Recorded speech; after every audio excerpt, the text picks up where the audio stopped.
Estamos en tiempos de evaluación porque termina un periodo y el presidente pues ha marcado ese periodo, desde luego. Como quedará marcado el que viene, pero de ese no sabemos, aunque ya desde luego estamos más o menos orientados.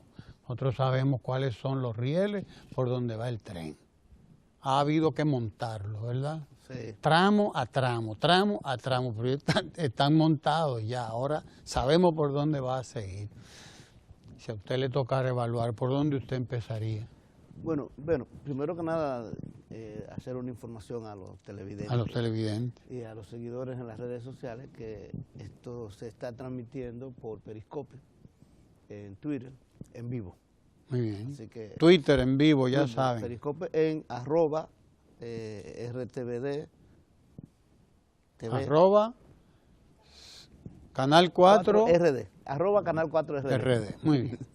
Canal 4 RD, así es. Exactamente. Búsquenos Así ahí. que nos pueden ver también por las redes sociales y pueden interactuar con nosotros por esa Ahí vía. estamos.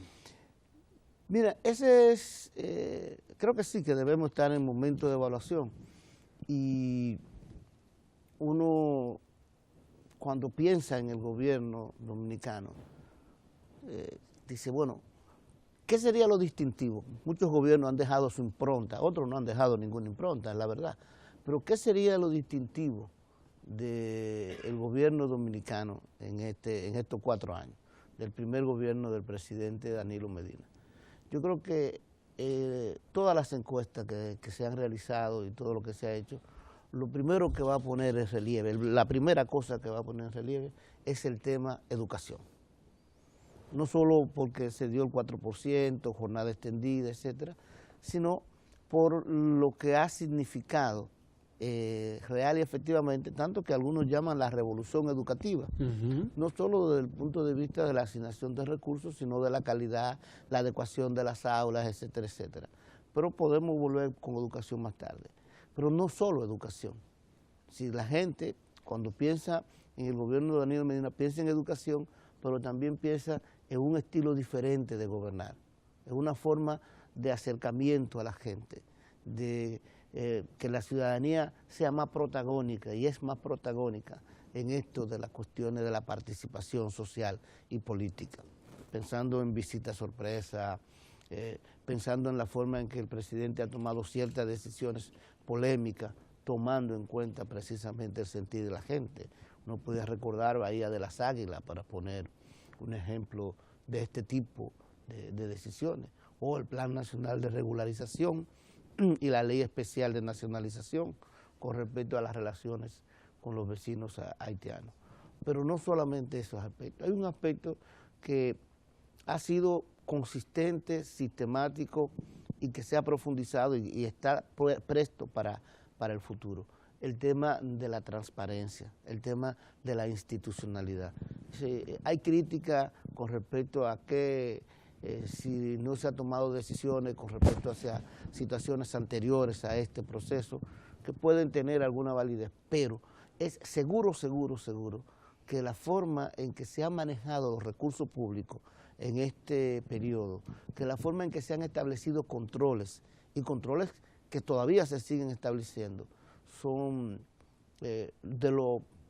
puede decir que ha sido uno de los gobiernos más transparentes. Y también por eso ahorita podemos volver sobre ese mismo tema, pensando por ejemplo en cómo indicadores como el de Transparencia Internacional, que en el 2013 nos ubicaba en el 2012, en el país 123 en términos de transparencia, y ya en el 2015 nos ubicaban en 105, es decir, 105, habiendo bajado sustancialmente.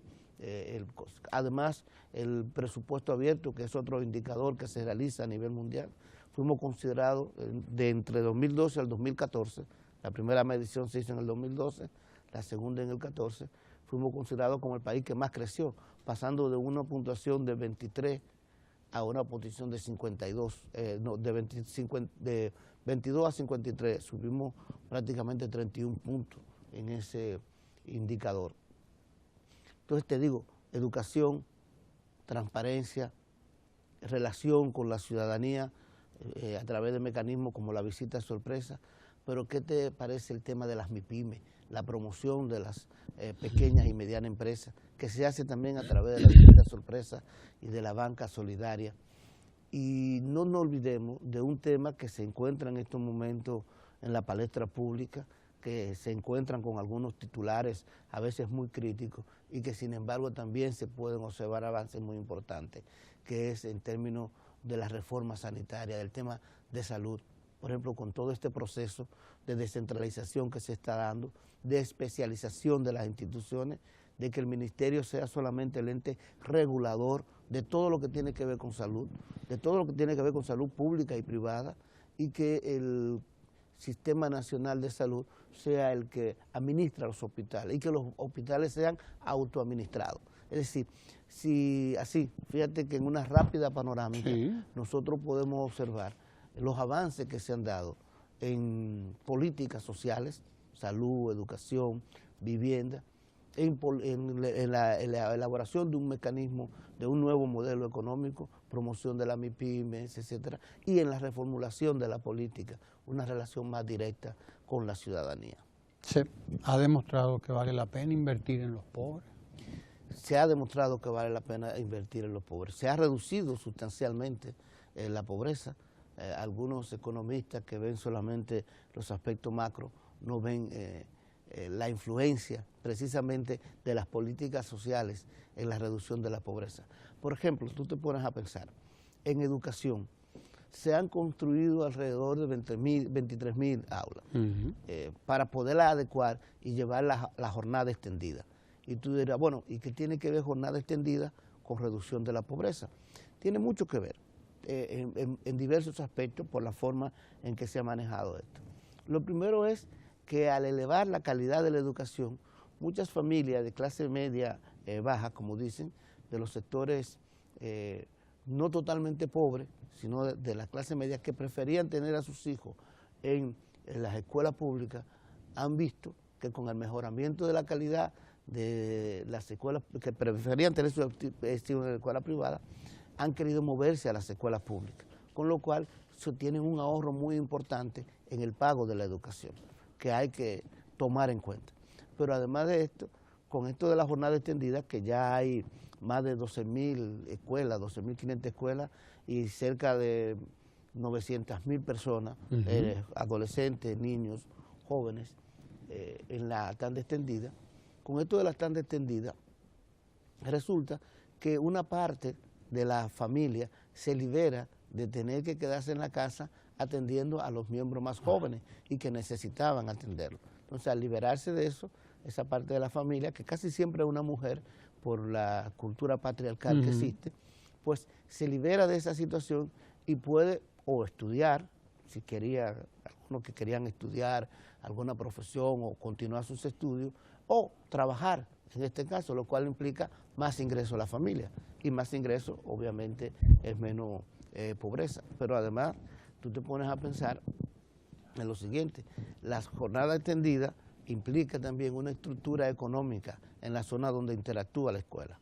Una estructura económica para disponer del desayuno escolar, del almuerzo, de la merienda, que se tiene la orden en estos lugares de que quien supla de la comida sean las personas del lugar mismo donde están. Entonces, eso estimula la economía del lugar y provoca que más personas, pues, obviamente tengan más ingresos.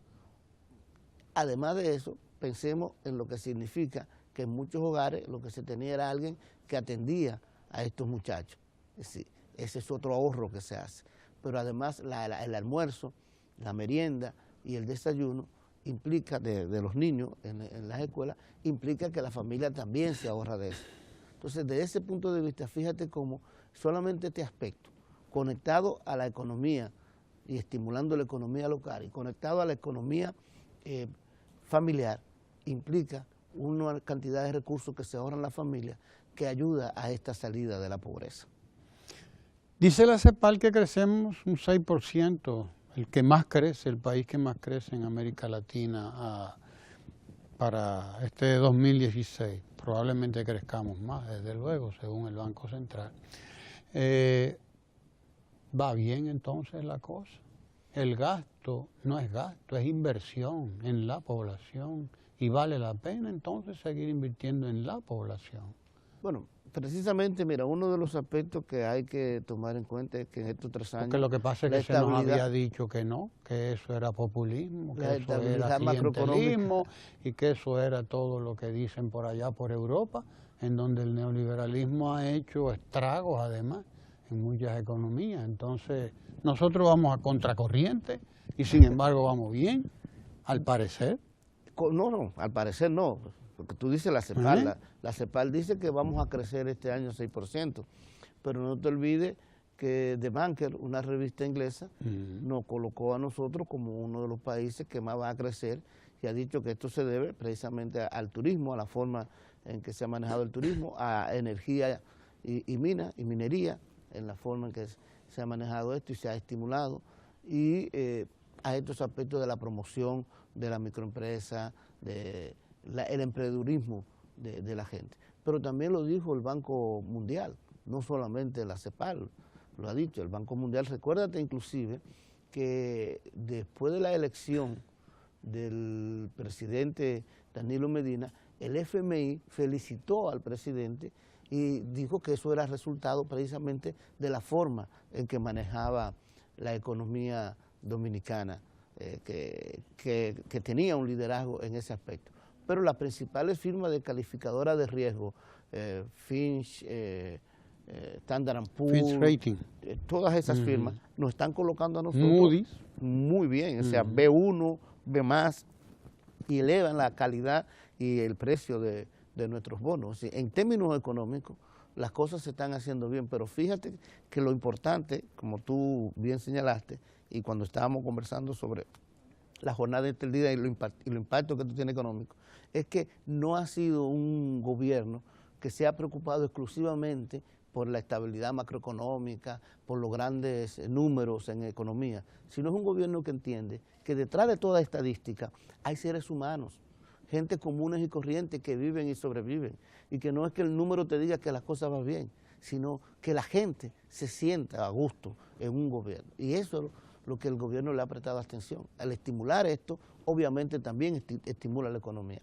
Nosotros estamos en los albores, se puede decir, y es una gran oportunidad que se debe continuar en estos 4 años, de un cambio importante en términos del modelo económico de República Dominicana. Unas cosas que no se hace de la noche a la mañana, claro, porque no es imposible. A nosotros nos habían vendido la idea en Europa y Estados Unidos de que la democracia era algo de que ya. Es la democracia lo que les falta a ustedes. Pero entonces vamos a decir, pero ¿cómo quieren vendernos democracia con el estómago vacío?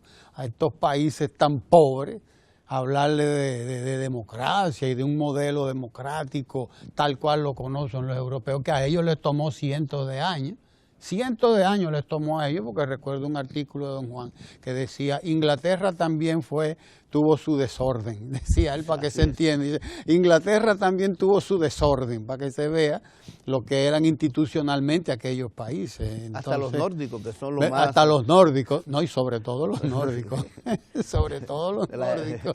La tierra de los bárbaros. De los bárbaros. Entonces resulta que a nosotros nos decían que no, lo que pasa es que ustedes no son democráticos. No me venga con historia. Estamos creciendo, estamos construyendo democracia realmente, claro, claro. Estamos construyendo institucionalidad. En estos 4 años hemos crecido institucionalmente hemos crecido en términos de democracia, de construcción de un modelo. A veces la gente entiende que democracia es hacer lo que a mí me parezca. Es decir, lo primero que tenemos que entender es que la democracia en realidad lo que son es el establecimiento de reglas del juego que implica que cada persona debe tener una función, se debería cumplir o desempeñar un rol, y que cada persona pues cumple y desempeña ese rol que le corresponde en el marco institucional establecido, según lo que la sociedad misma se ha dado, como que es su función, como que la de aquel, como la que la del otro. La pregunta es, ¿nosotros hemos avanzado en esto? Pues sí, mira, un elemento importante para la democracia es hacer, digamos, para poner un caso, más predecibles los mecanismos institucionales estatales. Por ejemplo, un avance que a veces la gente no ve. ¿Te has fijado lo que ha pasado aquí en compras y contrataciones públicas? Que es un elemento que tiene que ver con transparencia y también, por lo tanto, con la democracia. En compras y contrataciones públicas, en los últimos años se han inscrito como proveedores del Estado más de 30,000 personas, y empresas, y pequeñas empresas, medianas empresas. Lo primero que tú dirás, bueno, ¿y qué tiene que ver que como proveedores del Estado se inscriban 30,000 empresas, ¿cómo se llama eso? Personas jurídicas y personas físicas como proveedores del Estado? Bueno, tiene que ver lo siguiente. Primero que en estos años se han inscrito, en estos 3, 4 años, más proveedores del Estado que en todos los años anteriores desde que se dio la ley. O sea, se ha más que duplicado en eso. Pero, ¿qué símbolo tienen eso? Bueno, lo primero que te está diciendo esto es que la gente está confiando más en el Estado, en su estructura de compra y venta. Porque, ¿por qué no se inscribían antes? Precisamente porque no había esa confianza, ya sea porque si se tardaba o no en pagar los recursos, o porque se desconfiaba de que, bueno, yo me inscribo y ¿qué me van a dar? Porque siempre van a tener las mismas empresas. Pero además, ¿cuántos concursos se han realizado? Ya tú puedes entrar a ver los concursos que se realizan a través de la página web. Y tú lo ves de todas las empresas que están ahí, y si no, en la página web de compras y contrataciones públicas, que ya tiene un portal transaccional, que quiere decir que usted puede interactuar con ese portal. Usted entra a contrataciones públicas y puede hacer acciones diversas con eso. Pero no solamente eso, bueno, además de los contratos, los concursos, hay toda una estructura que ha permitido que algunos sectores que no han estado contentos con cómo se realiza un concurso, lo hayan llevado a un tribunal y se hayan tomado decisiones alrededor de esos concursos. Y no solamente en contrataciones públicas, fíjate en Contraloría y en Tesorería. Tú sabes que hay un sistema de todo proveedor del Estado que a través de un número que se inscribe en Contraloría puede rastrear desde el momento en que se lo solicitó su cheque hasta el momento en que ya está listo en Contraloría. ¿Tú sabes lo que significa que un proveedor del Estado pueda rastrear el cheque a través del Internet? Eso significa simple y llanamente que se acabó cierto tipo de macuteo que a veces no era de la institución, sino de personas habichosas que se enteraban de cómo iba la situación de un cheque y se ponían de acuerdo con el proveedor y le decía, mira, si me consigue algo, te saco el cheque, etcétera. Pero mentira, el cheque ya está teniendo una vida normal. O más que el cheque, el pago, porque muchos de estos pagos también se hacen por transferencia en cuentas bancarias. Entonces, eso es un elemento que los proveedores, que las empresas, las pequeñas, las medianas empresas, puedan tener una relación de esa naturaleza con el Estado. Es un elemento que obviamente te promueve la democracia y que te la hace el Estado más democrático. Pero eso es solamente viéndolo desde el punto de vista de las contrataciones públicas. Pensemos, por ejemplo, en los controles del Estado. Si en los controles de los recursos económicos que la gente tiene, que los funcionarios manejan y las instituciones manejan. Antes había instituciones que tenían 5, 6, 7 cuentas bancarias.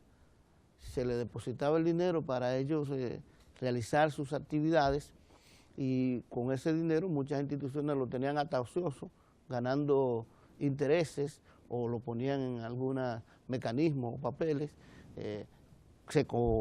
Muchas veces algunos funcionarios, no siempre la misma institución, por desgracia, se beneficiaba de transacciones con los bancos con ese dinero, y a veces había instituciones que tenían muchísimo dinero en esas cuentas dispersas, y mientras la Contraloría no tenía recursos para entregarle a otras instituciones que tenían sus propias necesidades. Se ha creado la cuenta única del Tesoro, donde ya hay más de la mitad del presupuesto nacional que se maneja a través de la cuenta única del Tesoro.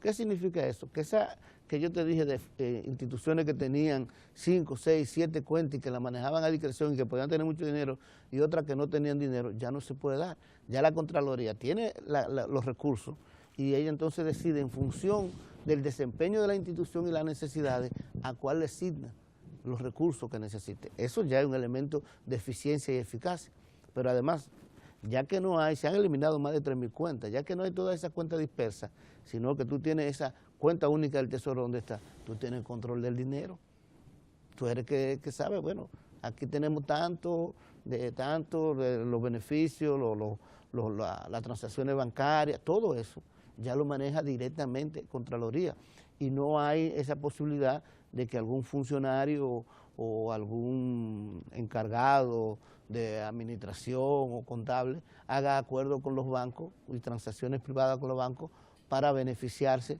de los recursos de la institución sin tocar los recursos de la institución, porque era la beneficiación de las transacciones. Eso es un elemento que estimula la democracia y estimula la relación precisamente con el Estado de la gente. Cuando ven este tipo de cosas, son controles que te permiten hacer un uso más racional de los recursos y, como tú dices, que no sea gasto, sino inversión. Porque no es un gasto social, es una inversión social que se hace a través de estos mecanismos. Que además está redituando, como dicen ahí, porque está permitiendo el crecimiento de la economía, medido por la CEPAL. Está permitiendo el crecimiento de la economía medido por la CEPAL. Está estimulando un mayor nivel de calidad en la educación, medido por diversas razones, incluyendo, fíjate, una serie de colegios privados, pequeños colegios privados que interactúan específicamente con las personas de la clase media, han pedido al gobierno ayuda para ello entrar a la tanda extendida, porque la gente se le está yendo al sector público. Y se le está yendo al sector público porque hay mayor calidad, no solamente es por el tema del almuerzo, como algunos quieren decir y todo eso, es que hay mayor nivel de calidad y además hay una un currículum mayor. Los muchachos ya en la tarde están no solamente aprendiendo ciencia, están aprendiendo a ser ciudadanos, están aprendiendo algún instrumento musical. Bueno, ahí está el ejemplo de la Escuela La Barquita, que se dan, está establecido en acuerdo con el conservatorio. O sea, hay una actividad en la escuela pública que implica lo que es la educación tradicional, pero que implica otros aspectos de la educación, que es cierto que no está plenamente trabajando en todas las escuelas. Bueno, estamos hablando de un cambio sustancial que apenas tiene 2 años y pico, 3 años que va a tener. No hay que esperar que las cosas cambien así de golpe y porrazo. Ahora, de que hay evidencia de que se marcha hacia un sistema educativo cada vez de mayor calidad, con una educación humanista, con una educación centrada también en las artes, en la ciencia, con una educación centrada también en la creación de ciudadanía, esto es evidente, y con mayor cantidad de horas de estudio para los alumnos. Un elemento importante que que se ve poco y que se maneja a veces de una manera muy interesada, incluso desde sectores de la oposición, el manejo de la deuda externa. Acabamos de pagarle, el país al FMI, eso es yo creo que por primera vez en mucho tiempo no se le debe al FMI. No se le debe al Policía Internacional. Sí, exacto. Que alguien una vez me dijo, durante la campaña, alguien me dice, después que pasó la campaña, bueno, pero eso de que el FMI felicite al gobierno, eso no es muy bueno porque es el Policía Internacional. Bueno, no sería bueno si el gobierno se hace parte del tipo de política de ajuste y del tipo de política que llevó a cabo el FMI en los 80, por ejemplo. Pero que una institución de esa naturaleza felicite a un gobierno y además de eso ponga de relieve el manejo económico, claro, y que poco después el gobierno le pague su dinero y le diga yo no quiero nada que ver contigo. Ese es un gran Aunque mérito. sigas vigilando la economía, porque eso es importante. Cumple, pero ya usted no puede meterse con mi economía. Exacto. No tiene. O sea, ha habido un manejo interesantísimo del financiamiento, que no es endeudamiento. De Petrocaribe. Exacto, Petrocaribe es un caso. Y además aquí no debemos olvidar algo. Sí, el presidente ha tenido una visión de que los préstamos que se tomen sean préstamos esenciales, pero necesarios totalmente. Entonces nosotros tenemos una historia muy grande que tenemos que reconocer y es una deuda acumulada y unos pagos de intereses demasiado grande. Entonces el presidente inclusive a veces ha tenido que tomar para pagar los intereses, pero la visión que tiene es de la reducción de esa deuda. Por ejemplo, una cosa que para mucha gente quizás dice, no, pero eso no tiene que ver con el tema de la deuda. Las plantas a carbón, las plantas que se están construyendo. Mira lo que ocurre en República Dominicana. Más de la mitad del presupuesto nacional se te va en educación, subsidio eléctrico, pago de deuda. De la deuda. Bueno, casi en esos tres se te va la mitad. Y no tiene todavía los empleados del Estado. Y no tiene la nómina Estado, estatal, prácticamente en esos tres. Entonces, ¿qué busca la planta de carbón? Bueno, primero que nada, bajar los precios de la producción de energía, y si se bajan los precios, bajar el subsidio, y si baja el subsidio, es una presión menor que tiene ahí, Estado. Y que ya tú puedes tener un dinerito que te puede permitir pagar parte de los intereses de la deuda sin necesidad de tomar, bueno, vas a tener que seguir tomando nuevos préstamos por un buen tiempo, pero ahí tiene una reducción de una presión en el presupuesto nacional que puede presionar en algún momento para la deuda. Y luego está el estímulo de la economía, como se ha hecho, la redistribución a través de la microempresa y de banca solidaria. Mientras más la economía pues se mueve, va a tener más recursos y con eso puede tratar de pagar. Pero el gobierno ha tenido una política y un norte de no tomar nuevos préstamos a menos que no sea necesario y que sean para pagar precisamente los intereses, eso, para no endeudar más el país y buscar otra fuente de recursos. Y para hacer inversiones que son sine qua non, que hay que hacerlas. Sí. Como esas plantas de Catalina, sí, que ellas mismas van a pagar. Que ellas van a terminar pagándose, porque inmediatamente tú reduzcas el subsidio eléctrico, cuando las plantas estén funcionando, ellas mismas van a comenzar a generar el excedente de que se invirtió ahí. Así es. Bien. Bueno, seguiremos hablando con Ramón Tejada Holguín en la próxima semana, porque ahora es el momento de Ecomundo con el economista Lucas Vicens. No se vaya de ahí porque la conversación continúa, pero con nuestro buen amigo Lucas Vicens. ¿Verdad? Quédese ahí.